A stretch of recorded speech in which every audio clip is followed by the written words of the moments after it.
मिसाल यह है कि जिस तरह से ये आफ्ताब की बरूदत और रोशनी जो है इसकी तमाज़त ज़मीन पर पड़ती है और गंदी चीज़ पाखानों के वगैरह पर पड़ती है तो उससे जला करके और उसके अंदर एक क़ुव्वत अल्लाह ताला पे ज़मीन को पैदा फरमाते हैं। अब ज़मीन को क़ुव्वत ऐसी पर फरमाई जो नबातात या जमादात जो पौधे उगने वाले हैं या ज़मीन से दरख्त निकलने वाले हैं, अब अल्लाह ताला उससे उनके नशोनामी करते हैं। बागीचे फूल के अंदर नशोनामी करते हैं, फलों के अंदर उसी से ताकत पहुंचाते हैं। ये अल्लाह की कुदरत है, चीज़ एक है। तो जिस तरह से अल्लाह रब्बुल इज़्ज़त पाखाने को गर्म करके खुश करके गोबर को खुश करके धूप के अंदर तमाज़त फरमाकर उसके बाद उसको जला करके कंधे से रोटी पकाई जाती है। मिसाल ये जो पहले बयान की गई है वो ये है कि कंधे से देखो पाक खाना तैयार अल्लाह ताला करवाते हैं। इंसान उसका तसव्वुर भी नहीं कर सकता है, गंदी चीज़ है और गंदी चीज़ को जला करके रोटी पाक तैयार होती जो इंसान खाता है। ऐसे अल्लाह रब्बुल इज़्ज़त जिस बंदे को चाहेंगे तो गुनाहों को मिटा करके उसकी जगह पर उसको नेकी अता फरमा देंगे और उसको नशोनुमाई करके जन्नत में दाखिल फरमा देंगे। ये खुलासा है इस बयान का। मैंने खुलासा बयान किया, बाकी असल चीज़ तो उलमा जानते हैं। वाले हैं इंसान जो रात में तौबा करने हैं, वह ताइबून मतलब अल्लाह से तौबा करने वाले मर्द हों या औरत हों, अल्लाह ताला वो नामत अता फरमाएंगे जो इंसान का तस्वुर ही नहीं हो सकता है। हो सकता है वहाँ तक कल भी नहीं जा सकती जो अल्लाह से तौबा करने वाला। देखो गुनाहों से तौबा करना तो एक खासा है इंसान का। इंसान जब कोई गलती करता है तो कहता है भाई माफ़ कर दीजिए, लेकिन अल्लाह का शेर वो है जो गलती न तौबा कर रहा हो, अल्लाह से माफ़ी मांग रहा हो, क्योंकि अल्लाह की शान के मुताबिक हमारा कुछ नहीं हो सकता है। ना कोई इबादत होती है, न तौबा भी हो सकती है। इसलिए बंदा हर वक्त अल्लाह से तौबा इस्तग़फ़ार करता रहे कि अल्लाह मुझे माफ़ फरमा दे। तो जो इसको दर्जा अल्लाह ताला आंखों की ठंडक अता फरमाएंगे, वो क़यामत दिन देखेंगे लोग और कहेंगे ताइबीन को अल्लाह ने क्या अता फरमा दिया, हम तो वहाँ तक पहुँच भी नहीं सकते। अब तो इबादत गुज़ार थे, कोई तो इबादत लेकर के जाएगा मैदान महशर में, कोई तक़वा परहेज़गारी लेकर के जाएगा, कोई ज़्यादा नवाफिल लेकर के जाएगा, कोई कुछ लेकर जाएगा। जैसे उस रोज़ मैंने मुफ्ती साहब से कहा था, अब्दुल्लाह इब्न मुबारक रहमतुल्लाह अलैह जब इंतकाल होने लगा तो उनके शागिर्द 50-50 हज़ार एक के वक्त में होते थे। 11-11 दर्स देते थे 24-24 घंटे में। 1100 मुकब्बिर होते थे जो आवाज़ को पहुंचाते थे। हदीस जो हदीस पाक पढ़ते थे उस हदीस का मतलब और हदीस को पहुंचाते थे। 1100 मुकब्बिर होते थे, तकबीर कहने वाले। लेकिन जब मौत का वक्त आया तो ये नहीं कहा कि अल्लाह मैं इतने हज़ार का उस्ताद था, मैं इतने हज़ार आलिम बना चुका हूँ, मैं इतने हज़ार हदीसें पढ़ा चुका हूँ, बुखारी शरीफ का इतने हज़ार को दस्तक दे चुका हूँ, इतने करोड़ को। ए अल्लाह मैं कुछ नहीं, मेरे पास कोई अमल तेरे दरबार में कबूल करने के लायक नहीं।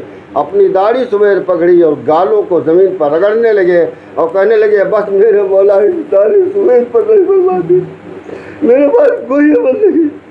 तेरे दरबार के बाद तेरे बार में पेश कर चुका, तेरी शान वरुलवरा वरुलवरा वरुलवरा है, तेरी शान के पर्दों के नीचे ही मेरी इबादत रह जाती है। अल्लाह बस सफ़ेद बालों का वास्ता तुझे देता हूँ, तुम माफ़ फरमा दे। ये है मेरे भाई तौबा, ये है इस्तग़फ़ार। इसे कहते हैं कि सच्चे दिल से अल्लाह से अपने मौला से तौबा की जाए।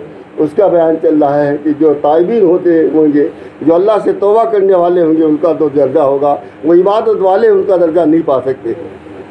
कोई नाफिल लेकर जाएगा, कोई हज ज़्यादा लेकर जाएगा, कोई ज़कात ज़्यादा लेकर जाएगा, कोई रोज़े ज़्यादा लेकर ले जाएगा। बाल बुजुर्ग ऐसे हुए ज़िंदगी में बस वही 5 रोज़े के अलावा छोड़ा ही नहीं ज़िंदगी में रोज़े।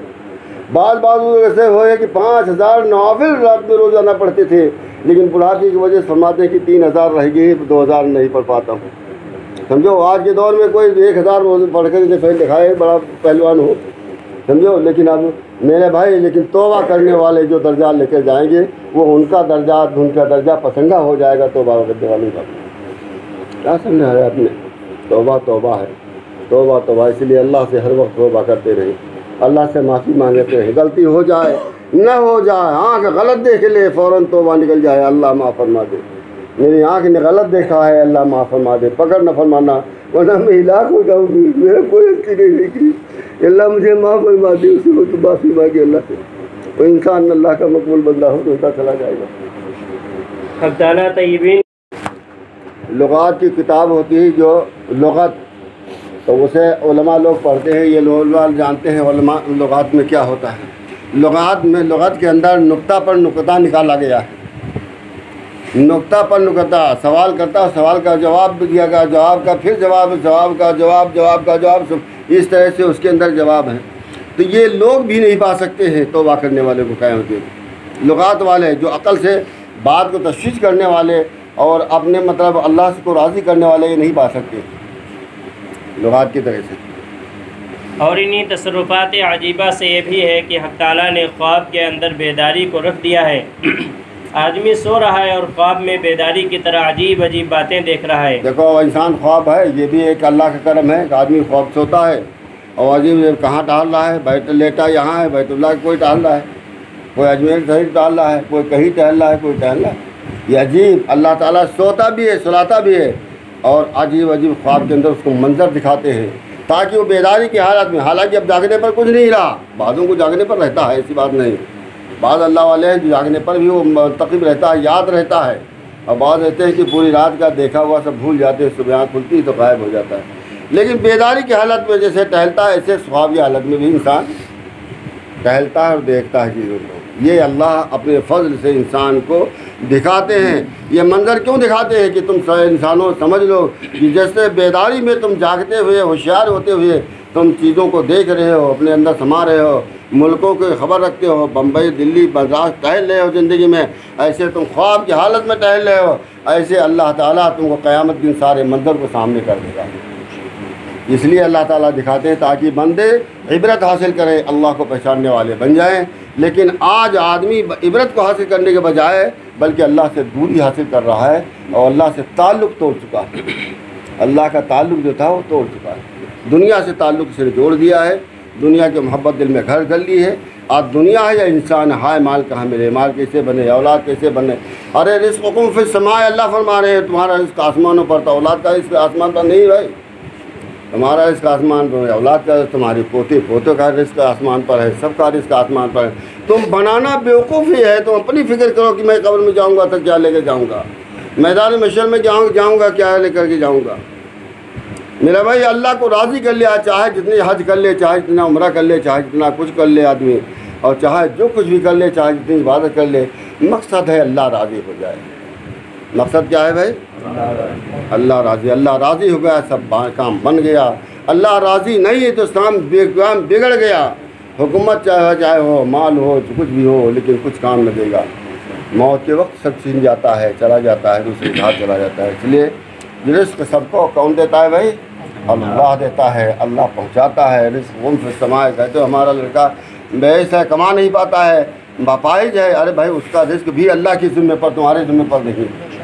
तुम बेकार परेशान होते हो, कहाँ देगा अल्लाह? अल्लाह जाने, वो जाने, बंदा जाने, तुम बेकार परेशान हो रहे हो। जो तुम्हारे हाथ में नहीं हो तो उसके लिए परेशान क्यों? जो तुम्हारे हाथ में है, औलाद को दुरुस्त करना, उसको दीन पर लगाना, नाजी बनाना, परहेजगार न बनाना। बचपन में था, तुमको 7 साल की उम्र में न पढ़े तो मारो, 10 साल की उम्र में न पढ़े तो मारो उसको, 7 साल में नमाज का हुक्म करो। तुमने कब हुक्म दिया है? कब उसको अंदर जो मारे हैं? दीन के लिए तुम्हारा नहीं होगा कभी ज़िंदगी में, तमाचा भी दुनिया के लिए हमारा होगा। लोगों से कहा भी होगा, कोशिश भी की होगी, हमारा लड़का बिगड़ गया, हमारा लड़का बेहया हो गया, फ़लाँ लड़की से ताल्लुक़ हो गया, फ़लाँ जगह पर बैठता है, संभाल दो। अब मौलवी बेचारा संभाला जाए तो जादू टोना ताबीज़ लिखे हो तो संभाला जाए।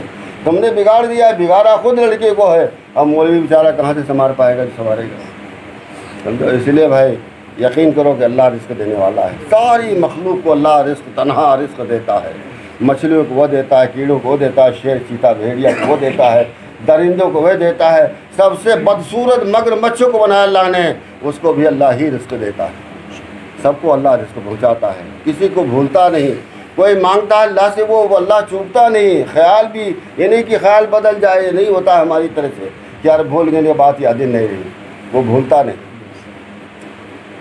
वो रब हमारा है जो इसमें बयान किया जा रहा है कि वह अल्लाह की वहदानियत को पहचानो, लोगों अल्लाह को पहचानो। किस तरह से अल्लाह ताला तुम्हारे निज़ाम को दुनिया के चलाया, किस तरह नबादात, देखो दरख्त है उसको पानी भी पहुँचा रहे, बारिश नहीं हो रही, ज़मीन की तांबों से उसको पानी भी पहुँचा रहे, उसकी फल की ग़िज़ा को भी पहुँचा रहे हैं।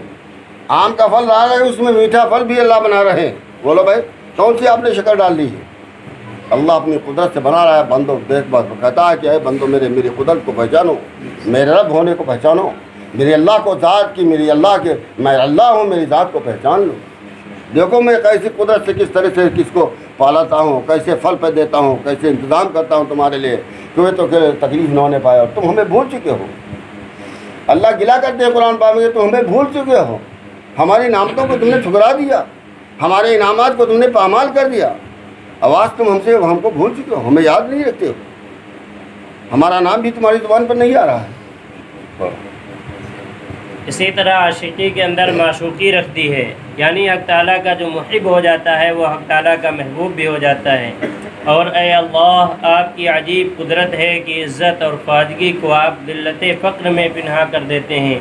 चुनांचे अक्सर अहलुल्लाह शिकस्ता हाल गुदड़ी पोश हैं, मगर बड़े बड़े उमरा और हुक्काम उनकी जूती सीधी करने के मुतमन्नी रहते हैं। बेफरमाया देखो अल्लाह वालों की शान क्या होती है कि गुदड़े पोश हैं, अच्छे कपड़े नहीं पहने, इंतजार कपड़ा पहने हुए, सुई से सिल कर गुदड़ी जिस पर लेटते हैं बनाते हैं। अल्लाह वालों की शान। अब तो अल्लाह वाले खैर ऐसे नहीं रहे, लेकिन पहले ज़माने में अल्लाह वाले ऐसे होते थे, लेकिन बड़े बड़े बादशाह लोग उनकी जूतियाँ सीधी करते थे, बड़े बड़े बादशाह लोग। अभी जूतियाँ, मुझे तो रोना आता है अपनी हालत पर। मैं गया था लहरपुर एक शादी के अंदर, लहरपुर के अंदर हमारे तेली बिरादरी के अंदर भाई एक हमारे थे, जो लहरपुर के अंदर उससे बड़ा आदमी कोई नहीं, कोई भट्टा वाला ऐसा नहीं जिसको वो 10-50 लाख रुपया देकर भट्टा न सुलवाते हो, इतने बड़े आदमी वो। हालांकि उस वक्त मुझे खिलाफत नहीं मिली थी, उसी साल खिलाफत मिली, तो उठे मेरी जूतियाँ सीधी कि मुझे बड़ी शर्म आई कि इनको क्या हो गया है, क्या दिमाग ख़राब हो गया। कितने बड़े आदमी होकर के एक नाकारा नाइस गुनहगार इंसान के पैर की जूतियाँ सीधी करें, चप्पल सीध करें। मेरे भाई हर ज़माने में अल्लाह वालों के साथ ये रहा है। अल्लाह से ताल्लुक़ पैदा करो, सारी मखलूक तुम्हारे से ताल्लुक़ पैदा करेगी और तुम्हारी जूतियाँ सीधी करेगी। तुम अपनी ज़ात को अल्लाह से फना कर लो, अल्लाह की मोहब्बत में। दुनिया क्या है, कई रोज़ा है, मरने के बाद सब छूट जाता है। बड़े बड़े मालदार हमारे से मुझे चले गए, आज उनका नाम लेने वाला कोई नहीं, ख़यालत के साथ नाम लिया जाता है कि वो मालदार। मेरे भाई ये क्या है दुनिया। अल्लाह से ताल्लुक़ पैदा करो। मैं खुशामदीना कह रहा हूँ, अल्लाह के वास्ते अल्लाह से ताल्लुक़ पैदा करो, अपने वक्त को कीमती बना लो।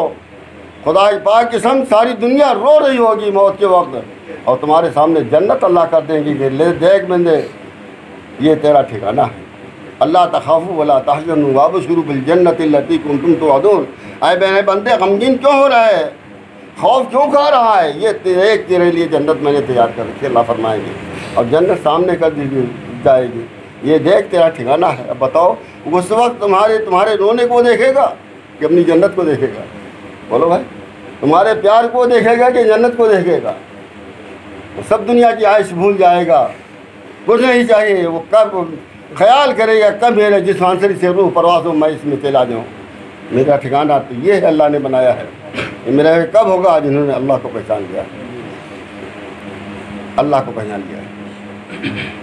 अल्लाह को पहचान लो, अल्लाह से ताल्लुक़ मोहब्बत पैदा कर लो। दुनिया क्या है, आदमी गुरूर में आ करता है हमारा एक कोने के बराबर वो नहीं है।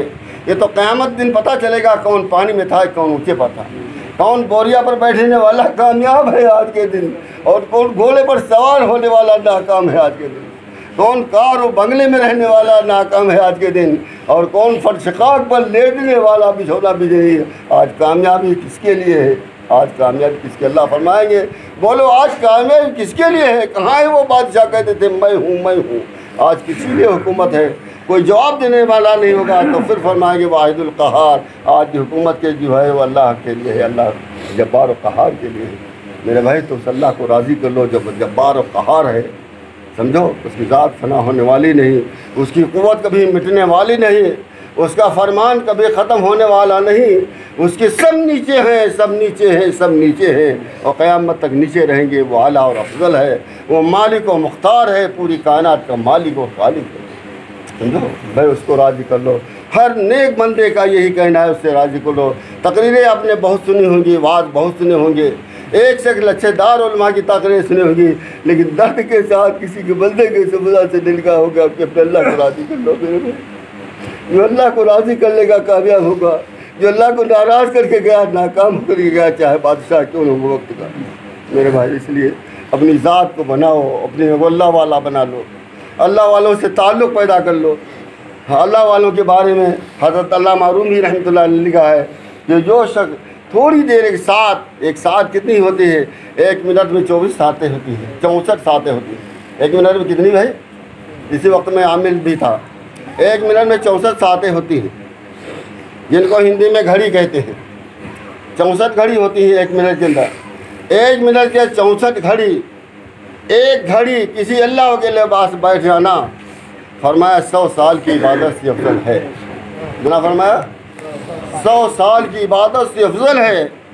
तो हज़रत थानी रहमतुल्लाह अलैह के एक मुरीद ने कहा, हज़रत ये बात समझ में नहीं आती है कि थोड़ी देर बैठ जाए साथ अल्लाह वाले के पास 100 साल की इबादत से अफजल है। ये फरमाना अल्लामा रूमी क्या समझ में नहीं आया? तो हज़रत ने क्या फरमाया कि उन्होंने अल्लाह के वलियों की ज़ात को गिरा दिया। अगर मैं कलम से लिखता अल्लाह वाले का मर्तबा और उनके दर्जात, तो मैं ये लिखता है कि साथ अल्लाह के वली के पास बैठना 1000 साल की इबादत से अफजल है। ये थानी रहमतुल्लाह अलैह के फरमान है, मैं कोई छोटे आलिम की बात नहीं कह रहा हूँ।